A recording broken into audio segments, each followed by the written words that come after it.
Well, what the aim is to make residents of the area and tourists of the area to be aware of the crocodile situation as it is in North Queensland at the moment.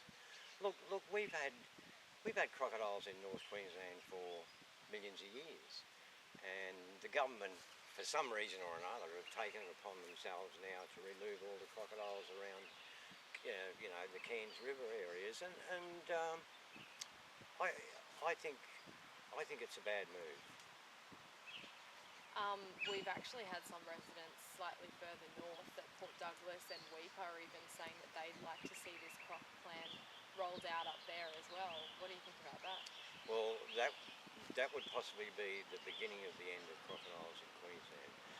We only really have to go back to the early 1970s when crocodiles in Queensland almost became extinct. It was actually touch and go after the shooting of, prior to the 70s.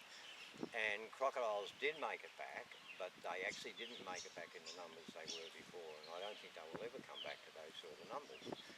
However, we've got to remember that crocodiles were put there for a reason. Nature has evolved crocodiles to be a major part of the river systems of North Queensland. And if we in our wisdom, or the government in their wisdom, actually decide to take these crocodiles out, they will alter the whole biodiversity of those river systems.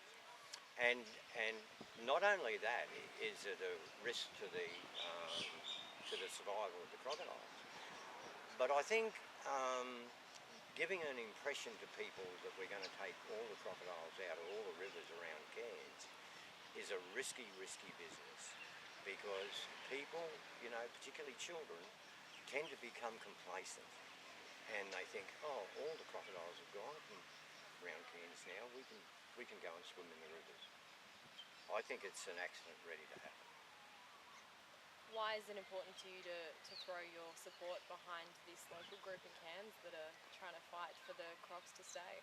I'm actually really excited about this young group, because they are young Australians. This is their future that we're talking about. We're talking about their future and their children's future, not mine. And I think it's I think it's really good that we're getting young Australians involved, children included, that understand that crocodiles are part of the system.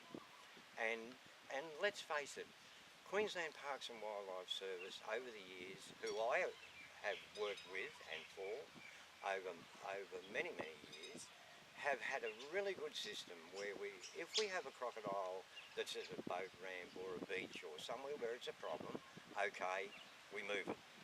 No problem. The problem's solved. But this taking all the crocodiles out of all the rivers around the major cities in North Queensland is, I think, a really big mistake.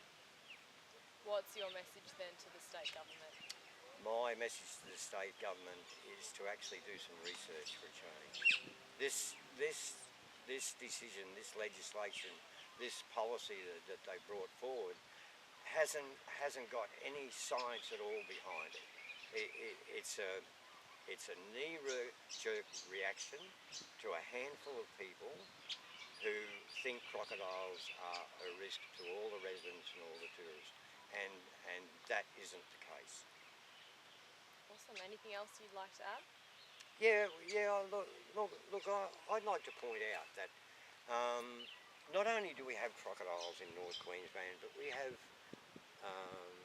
jellyfish, and we have sharks, and we have all those normal things that we have everywhere, like poisonous snakes and things like that.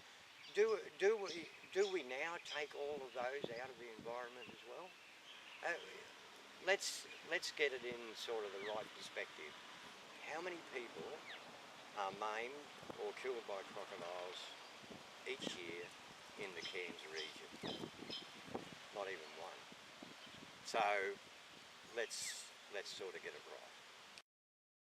It is your environment, but you're probably going to have to fight for it.